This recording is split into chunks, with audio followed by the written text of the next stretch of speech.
هاي جايز، كيفكم؟ صباح الخير، مساء الخير. مثل ما شايفين انا لابسه وجاهزه. ليش؟ عنا اليوم ايفنت انا ولين، ايفنت لميبلين. فخلوني اورجيكم الاوتفيت. الدرس كود كان احمر، بينك، توتي، برغندي، هدول الالوان. فقررت البس هذا الدرس، وخليني احكي لكم تفاصيل اكثر عن الاوتفيت، بس خلوني اورجيكم اياه اول. الاوتفيت عباره عن هذا الدرس كتير كيوت، بيجي هيك على جنب نايل، بس الكاميرا كتير عالية طلعتني كتير قصيرة. ويت، يوم طلع الفستان هيك ويت خليكم معي. اوكي هيك احسن.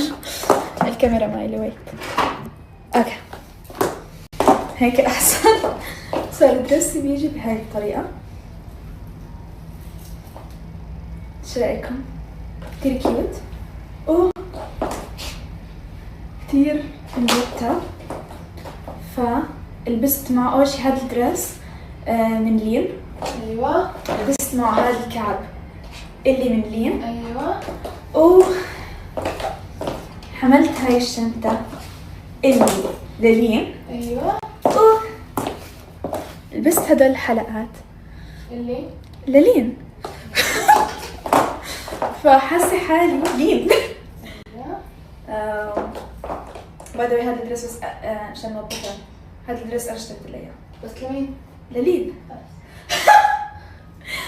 فاعطوني رايكم بالاوتفيت. كثير حبيته، حسيته كيوت هيك انيق. كثير عم بحب هاي القصه، عم بحب القصه هيك بتجي لهون او لهون، يعني ما عم بحب الطويل كثير والقصير كثير. ما بعرف شو رايكم، حسيته.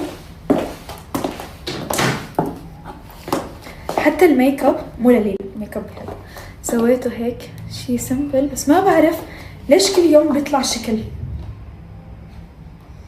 شو رايكم؟ شوفوا الديتيلز. شايفين هاي الشنطة؟ بكرة رح احكي لكم شو هاي. اجتني جفت من ميني كوبر، بما اني صرت من الفاميلي تبعيتهم. بكرة بحكي لكم ديتيلز اكثر. فانا صرت جاهزة. الايفنت ببلش على الساعة 8، الساعة 8:20 دقيقة، وعندنا طريق بحدود نص ساعة، فيمكن نوصل 9.